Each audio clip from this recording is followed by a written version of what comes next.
community and to our environment that we care so much for. How many of you have heard of International Bird Rescue? A couple of you. Well, we're over in Los Angeles, but we're not new to this area. In fact, just last year, how many of you knew about that oil spill that happened in Huntington Beach? The Huntington Beach pipeline spill, right? Yeah. So that impacted us all here with the oil moving south. And I actually spent quite a few days down here in Dana Point Harbor looking for oil wildlife. Does anybody know why oil impacts birds so much? Can you guess why? Yeah, go ahead, call it out. So oil isn't really that healthy for the ocean. Right. Because it's like made out of materials from the land. Yep, it actually acts as a pollutant. Do you know why it might be hurtful to birds? Yeah, go ahead. Because they... Don't put your foot there. Sorry? Yeah, you can talk. Because it might poison the birds. Yep. She said it might poison the birds or hurt their habitat. And it absolutely does. Do you want to give another reason? It's sort of an incredibly dense liquid. It'll stick to the bird and potentially reduce flight or even just up and remove it. Yeah, so he's talking about the material and how it gets on the animals and really restricts their ability to survive. And that's absolutely why oil can be so detrimental to birds, because it actually floats on the surface of the water. And so many of the water birds that live here with us on the coastline, they need to float on the surface of the water. So that's why whenever there's oil spills or anything like that, even floating trash, any sort of contaminant that floats on the surface of the water or in the water can impact all of the animals in it, and especially birds that are floating right there. So that's why there's organizations like ours. And International Bird Rescue actually just celebrated its 50th year anniversary. We're right here in San Pedro, which is just a little ways over the up the coastline a little bit in Los Angeles. But we do work all around the world, and we do work relating to oil spills especially, but any sort of wildlife emergency where large numbers of animals might be impacted, particularly with things related to human impact. And Vicki had mentioned the mystery goo, and that was another spill, and we don't actually know what that substance was exactly, but a mystery substance went into the water up in San Francisco Bay and got on over 300 birds that we collected live and just over the course of a 4-day period. Luckily, we were able to rescue and rehabilitate many of them, and that's the work that we do. So we're out there on the front lines, not only trying to work to prevent and educate people and the public and work with regulatory agencies and things like that to help protect our resources, but we also actually are on the ground saving those animals that are impacted by this type of work that humans do. So this is where humans and animals come into a sort of conflict. And as you can see here, our whole entire land here along our coastline, it's such beautiful prime property for us. We utilize it in so many different ways. There's so many different organizations and different groups that work to help keep it clean, like Stand Up to Trash. But there's a lot going on that wildlife need to navigate here. There's really very limited land where birds and mammals can go to be able to live their lives. So this is where humans and animals come into contact with one another. And it's really our job as we live in these environments to learn about the animals that we live with, learn about the ways that we as humans impact them, and figure out ways that we can help make those things better and mitigate that impact to humans.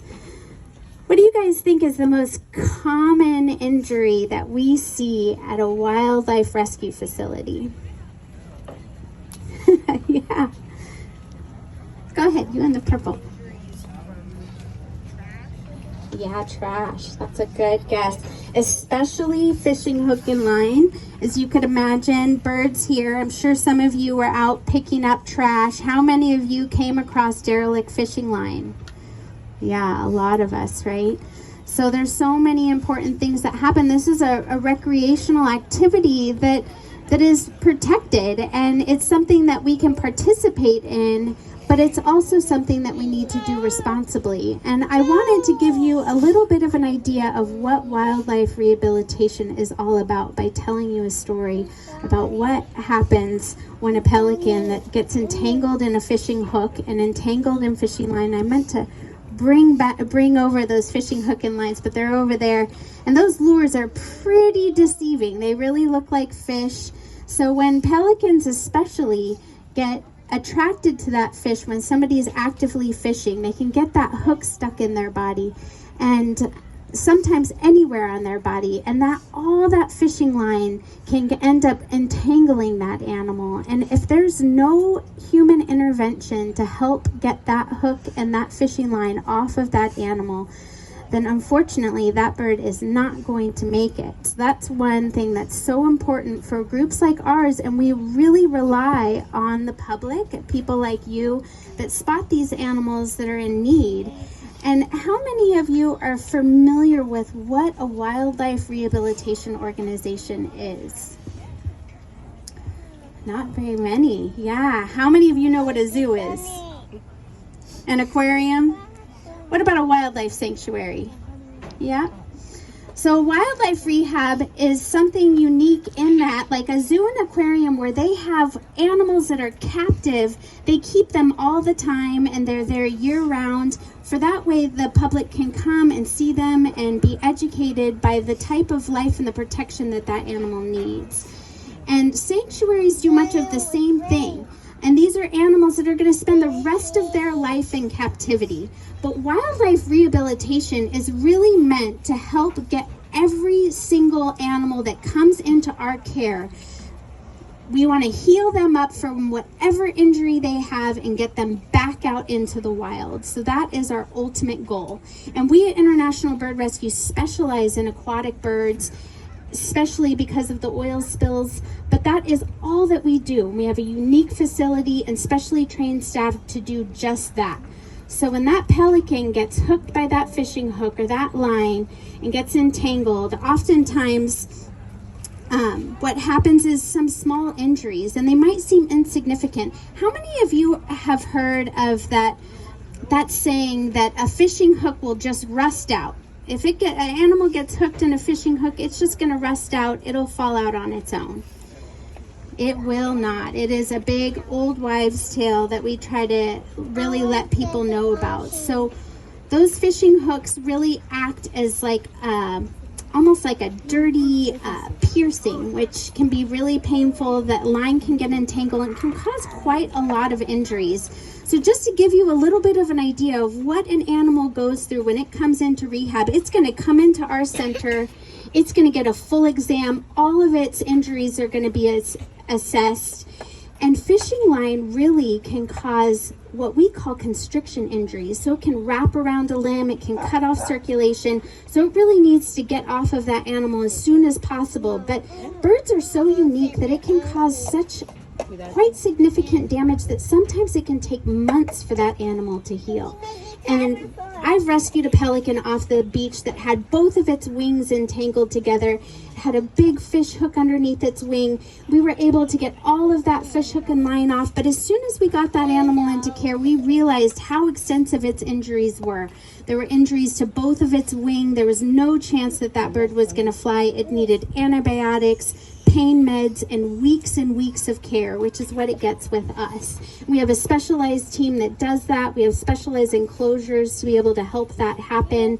And that animal's getting medication every single day. And as soon as all of those wounds and injuries are healed up, we're able to put that animal outside into one of our large aviaries where it's able to really spend the weeks and the time that it needs to regain its health to be released back into the wild.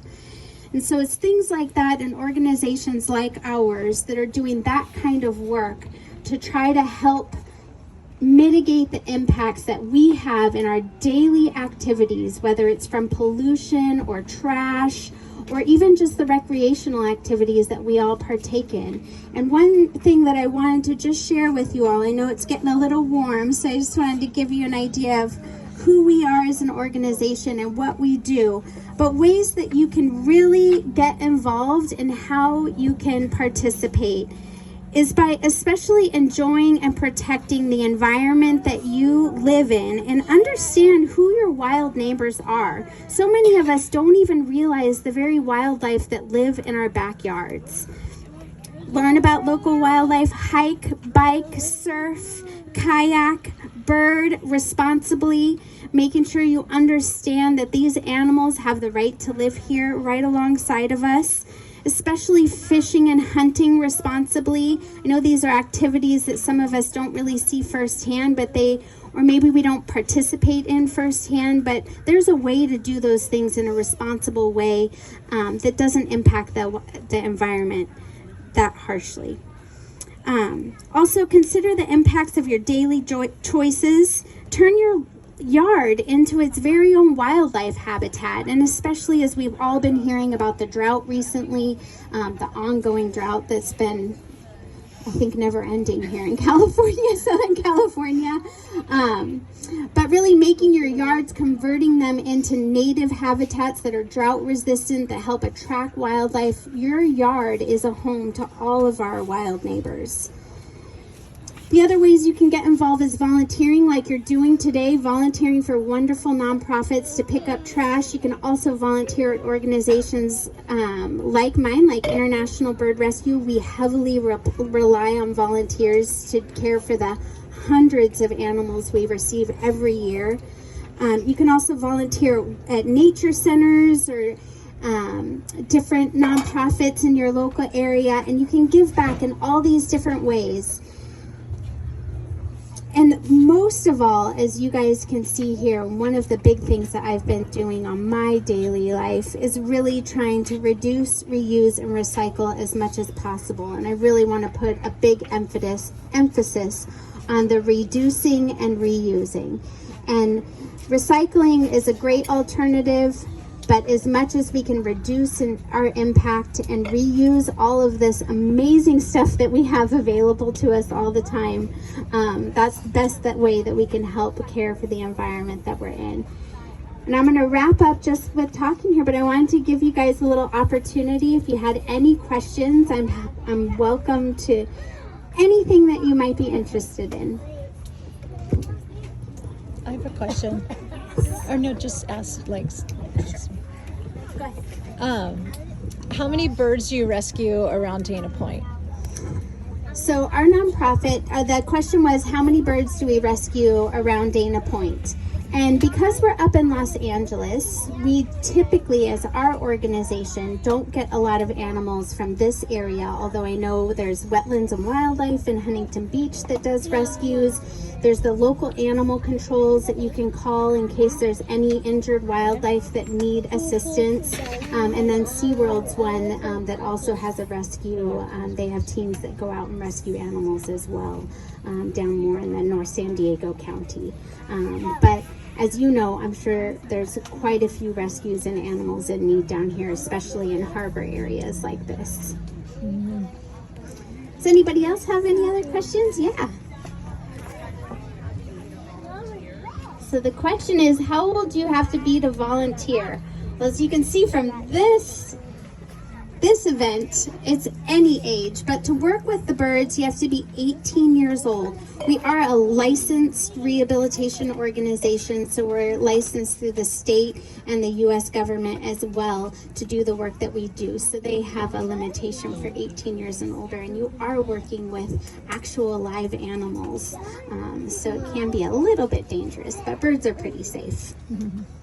And you have those opportunities open currently? You're hungry. Yeah, so we have volunteer opportunities open year-round. Most of the wildlife rescues do. They usually will have volunteer orientations monthly or sometimes quarterly. I know with COVID things got a little bit kind of off kilter, but I think things are back in order and we're recruiting volunteers like crazy again. Yeah. Yes. How many birds do you take care of at a time? Well, so the question was, how many birds do we take care of at a time? And on average, at our facility, we have anywhere from 100 to 300 animals in care at one time. And during an oil spill response or a large emergency, you could imagine that we would have several hundred birds at any one time. So these operations can ramp up quite a bit.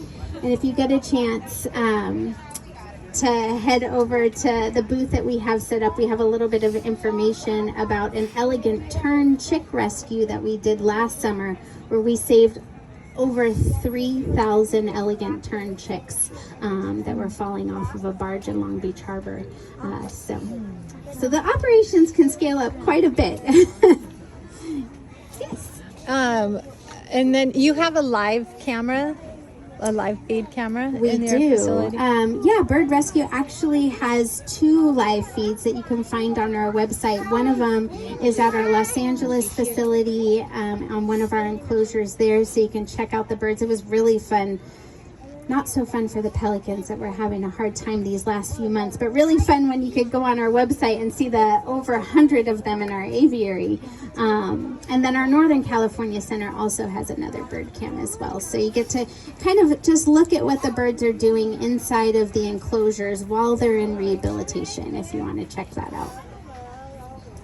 Yes? Do you rescue all kinds of different birds, and also is there contact information, like if we were to find a bird? Sure. Like where we would that information? Yeah, that's a great question. So, state the first part again. Oh, do you work with other birds besides seabird, like any other songbirds Yep. or what have you, any other type of? So the question is, what kind of birds do we work with? And we at Bird Rescue specialize in aquatic birds, as I had said from the beginning, because of the oil spill response. Because we do wash birds, and that is something that we do quite frequently, we will take birds from other centers. But there are other types of wildlife rescue and rehabilitators that work with several different species and different species of birds. Some do different species of mammals. Each is kind of unique, and it can be a little challenging to navigate what to do when you find an injured animal that needs rescued, particularly a wild animal.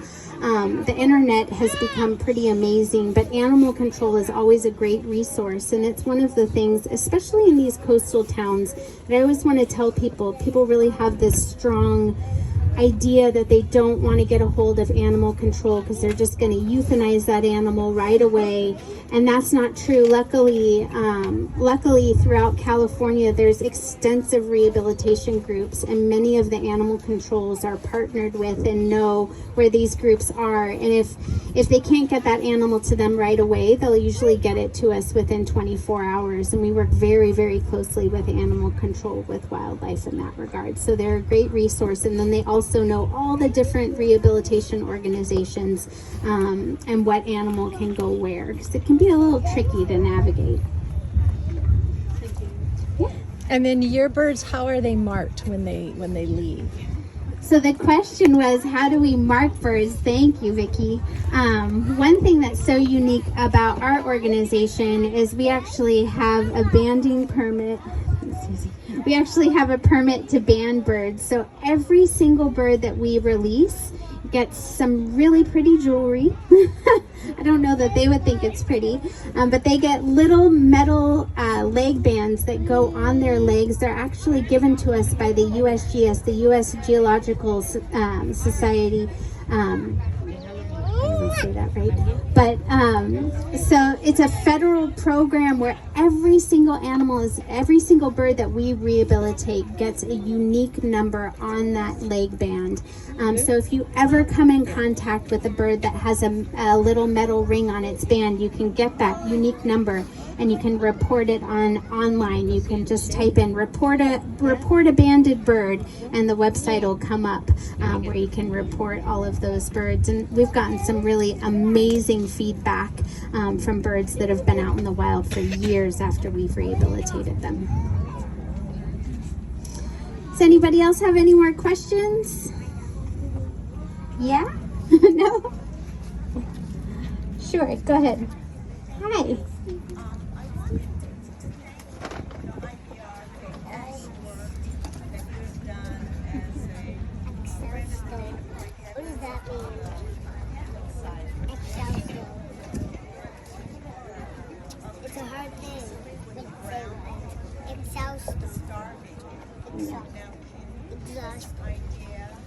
do you know it?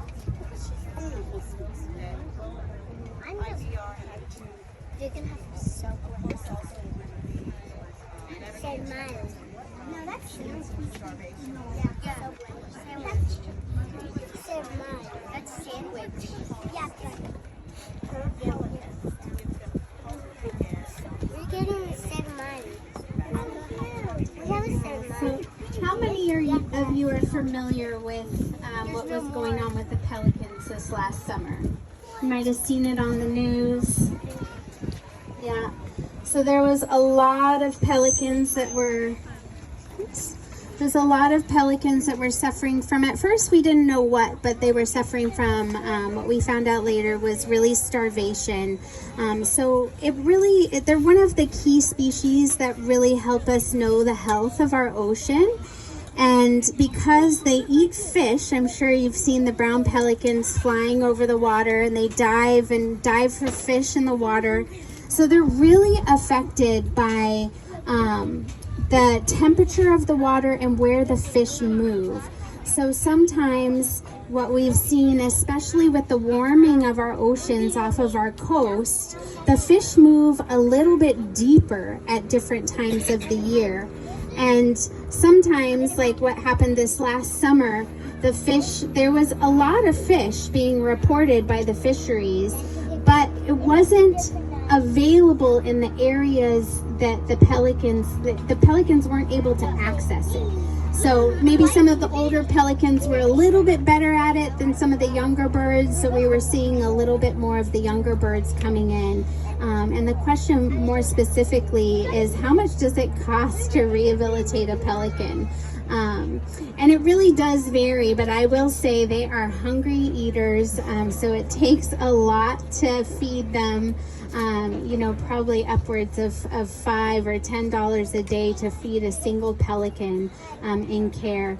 But so much more goes into it than that, because so many of these animals are really coming in sick. They're debilitated. If you wanted to catch a healthy pelican, it might be a little bit challenging. They can fly, they can evade capture. So for these animals that you can capture, they've really become quite sick and they need quite a bit of help. So they actually get quite a bit of care that's just related to stabilizing them, hydrating them, getting them fed again, and then they can spend weeks in care re-exercising, and we're evaluating their health on every level to make sure that when we release them back into the wild, that they have the best chance at survival. Because what we see ourselves as is we're really here to give them a second chance at life. And some of them, I don't know if it means that they're more lucky or less lucky, have gotten 3 and 4 chances. I tend to think that they're lucky because they're able to come to groups like ours that know what we're doing, and we're dedicated to helping rehabilitate them and get them back into the wild. Any more questions? I know there's sandwiches in the back that you guys can help yourself to, so please do. I'll be around, so if you guys have more questions or anything else you'd like to talk about, please feel free to come up and talk to me. Bye, Mom.